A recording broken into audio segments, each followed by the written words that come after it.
Back in Buffalo Stampede, I'm voice of the Buffs, Mark Johnson. Colorado men's basketball team wrapped up non-conference play on a 6-game winning streak, 8-1, heading to the Diamond Head Classic in Honolulu, Hawaii. High expectations that were dashed very quickly. The Buffs ran into the Sycamores of Indiana State in the opening round game, ended up falling 72-67, and uncharacteristically were out-rebounded by 2, in fact, by the Sycamores. Had 19 turnovers in the ballgame, which resulted in 20 points off turnovers for the Sycamores and dropped the Buffs to 8-2 and a disappointing loss in the opening round of the Diamond Head Classic. Let's go and take a look at the highlights from the Sheriff Center in Honolulu. This Indiana State team on it. What a block. Tyler Bass. Shane Gatling. That move by Gatling. Good morning. Good kick. Kuntz open. And he sticks a 3. Just the nice pass. McKinley right. And Bay, the emphatic slam. Tyler Bay from deep. And a 3 in a long time. Get it to Bay. There he is. Tyler Bay. McKinley Wright attacks. Draws the foul and 1.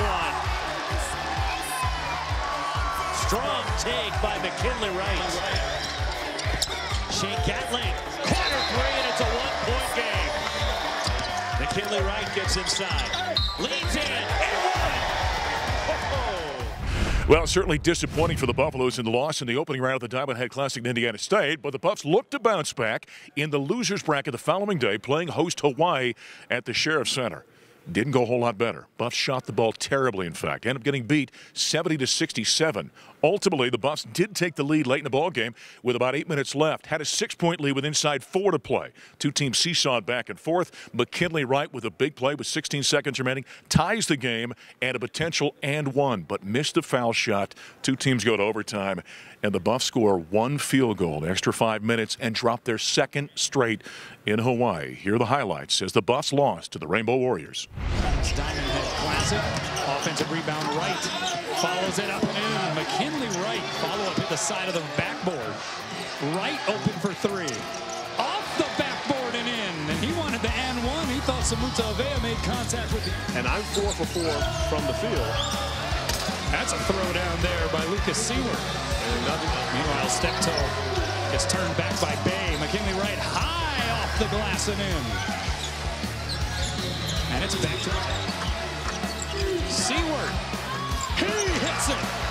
Wanted to get that back and tie the game up. Seward moving without the basketball. Slashes the Hawaii defense. To the basket. And giving McKinley Wright the option to find either of those guys. Draws the foul. The bucket. And 1. Seward. He goes up and in. And they're going to count that bucket. So the second day of disappointment in Honolulu at the Diamond Head Classic. The Buffaloes will try to salvage a victory, and they did, playing in the early game, because nothing says aloha in Hawaii like playing at 8 a.m. on Christmas morning, as the Buffs took on the 49ers of Charlotte and ended up winning that ball game, snapping that short 2-game losing streak. Lucas Seward led the way with 17 points, finally found his shooting stroke. Dalen Kuntz had a career-high 12 points in his freshman season. Naaman Wright, for the first time since the Air Force game, was in double digits with 10 as the Buffs get the victory. Now, afterward, Tad Boyle, sitting at 1-2 in the tournament, said it wasn't exactly they had hoped to play in Hawaii, but he said they weren't going to let that affect Colorado as they headed into Pac-12 conference play. Buffalo is coming home from Hawaii, did have 8 days off. Next up, they will open league play. They play 5 of the first 7 on the road. They'll play January 3rd in Tucson, Arizona against the Wildcats.